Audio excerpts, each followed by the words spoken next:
आओ झुककर सलाम करें उनको जिनके हिस्से में ये मुकाम आता है। खुश नसीब होते हैं वो खून जो देश के काम आता है।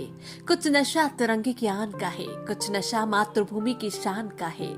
हम लहराएंगे हर जगह ये तिरंगा, नशा ये हिंदुस्तान की शान का है।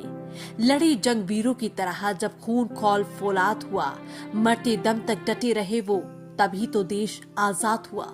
Doctor Arun Kumar, Apollo medical, Gopinathpur, colliery, Nirsa की तरफ से भारतवासियों तथा झारखंड वासियों को 15 अगस्त स्वतंत्रता दिवस की हार्दिक हार्दिक शुभकामनाएं एवं बधाई। नमस्ते।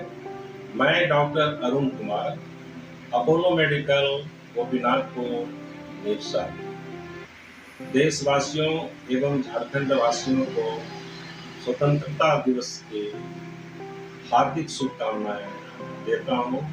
जय हिंद, जय भारत।